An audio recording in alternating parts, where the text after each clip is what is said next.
Welcome to Across the Gulf Coast, highlighting organizations, events, and people from around our local community.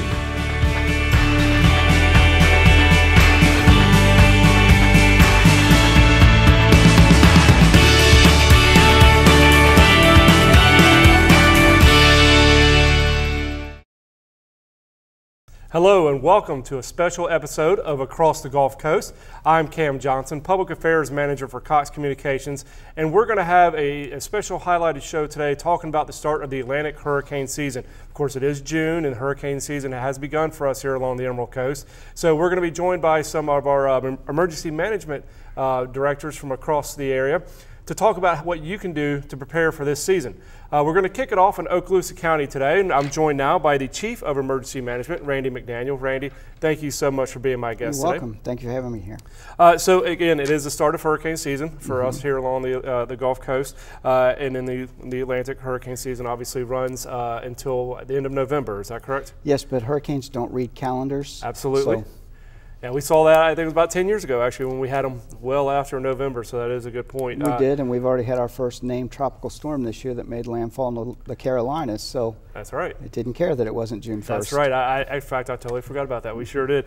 So with all that, you know, with the hurricane season here now, what do residents need to be doing to prepare for the upcoming or for the current season? Well, they should look at their generator, make sure it's in operable condition. They need to look at their supplies that they have put together for the storms if one does come in, and they really need to look at their plan to see if it's still current. And they need to determine, do I live in an evacuation zone, so if a storm is approaching and we announce evacuations, they'll know if that evacuation covers them or not. That's all part of their planning process. And in doing that, if they do have to evacuate, they need to decide now where they're going to evacuate to. So they need to pick out different hotels, because if they have pets, they don't want to leave their pets behind, so they need to find pet-friendly hotels out of the area, and then get all of those numbers together so that when they have to evacuate, they can go ahead and make that call, and when they arrive at the hotel, their room is waiting. They're ready to go. So let's break down a little bit of what you said there into some individual points so people do know what to have. Let's start with the disaster plan. You mentioned, obviously, the hotels, if you have a pet especially, pet-friendly hotel, but what are some other things that you need to lay out in your disaster plan? Well, you need to determine if you have any special dietary needs. So you may need to take some food with you. You may have medicines that you need to make sure that you have an ample supply when you evacuate, because if you don't, when you get to the location where you're going, unless you're in a national pharmacy chain, you're not going to be able to renew those prescriptions. So you need to make sure that you have those things. You need to plan on your pets, because when you evacuate, your pets need food as well. So you have to plan on taking food with them and anything they need. So there's a lot of different items we will provide to them through the Ready Okaloosa program. If they'll contact our office, we'll provide to them a whole planning checklist, things that they need to consider and do. We'll actually provide them a shopping list that helps them put their disaster supply kit together.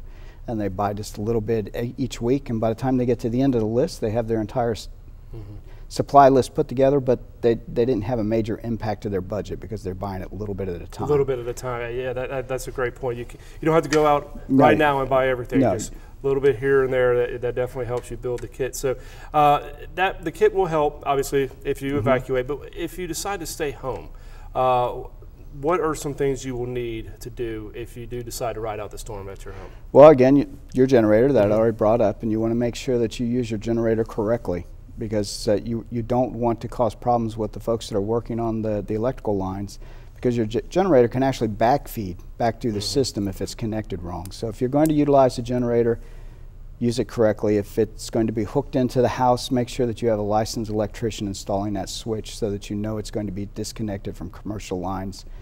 You need to have your supplies there. You need at least 3 days worth of food, and you need 3 days worth of water, so about a gallon of water per person per day. And also water for your pets, don't forget that. So there's a lot of different things they need to consider. They need sturdy shoes, they need gloves that they can work with.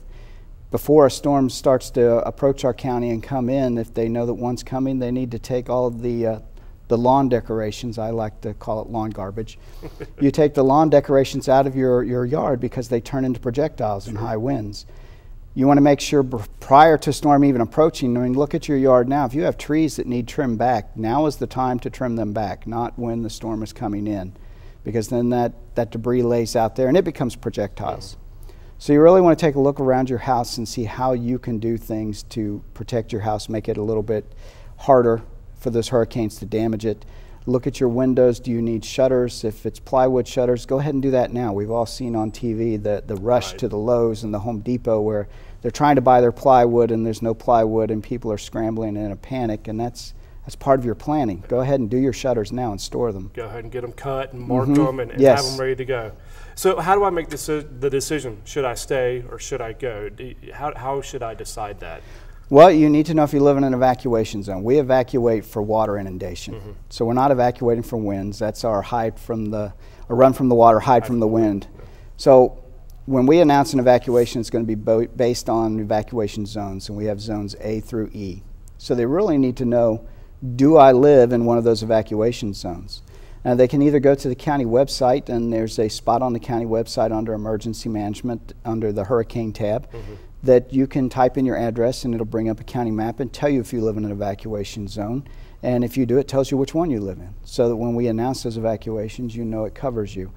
If you don't want to do that, we have an app that you can load to your smartphone, your tablet. It's available in the Android store. It's available in the Apple store. It's free. You can load that, and under there it has a tab that says, what's my evacuation zone? And you tap on it and it'll take you in to where you can type in your address and it'll tell you.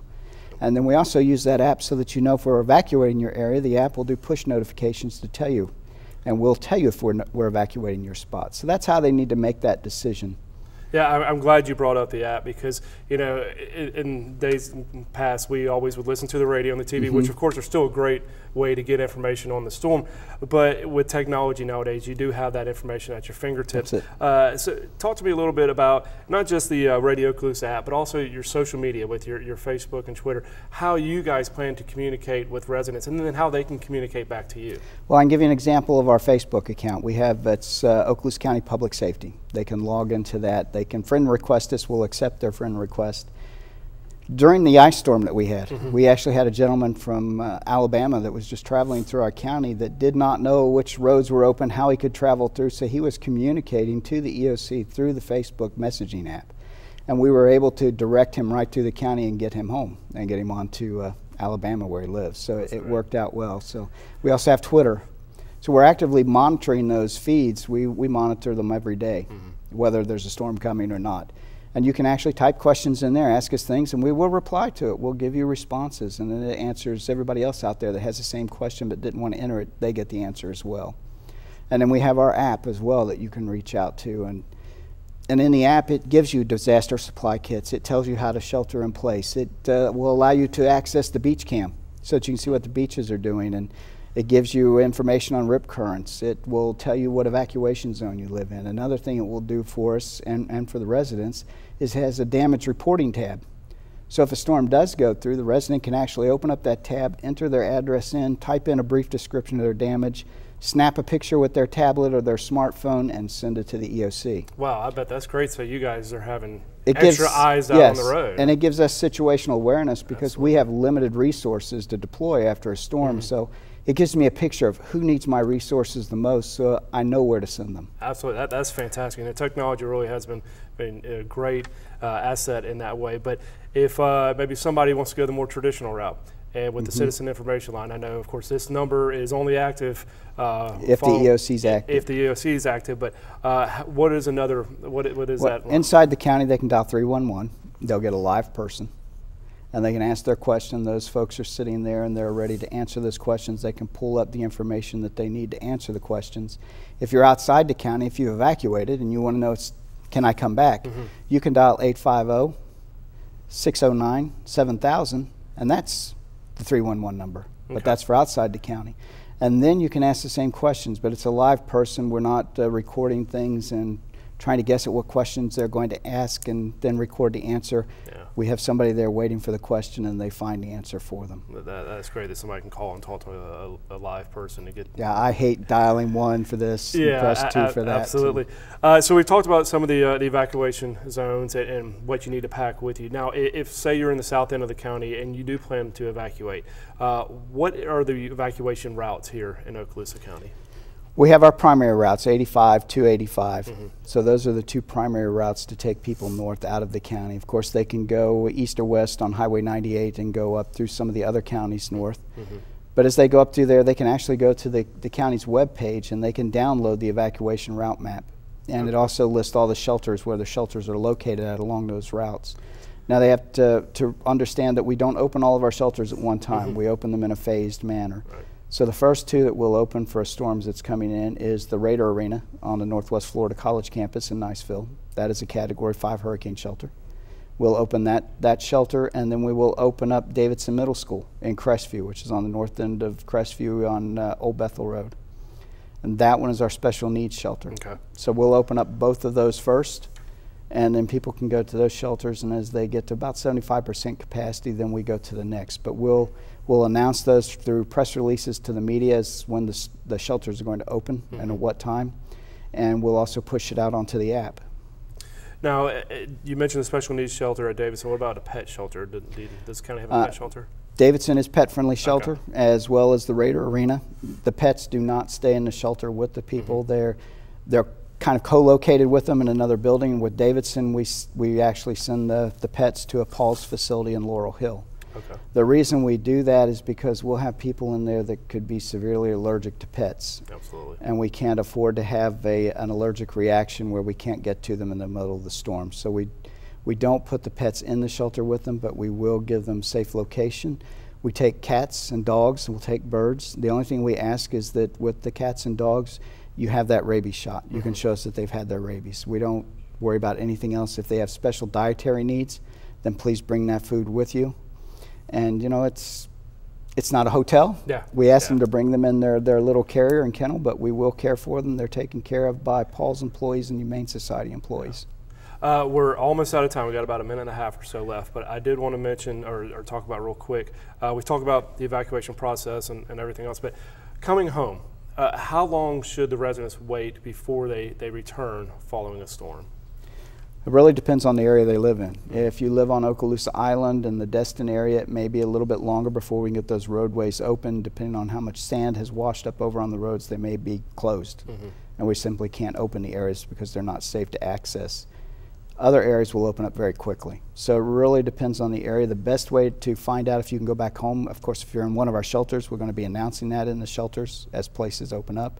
If you're outside the county, you dial that 311 number, the 609-7000, and you can ask. And those folks can tell you what the status is of different areas and whether they're opened up.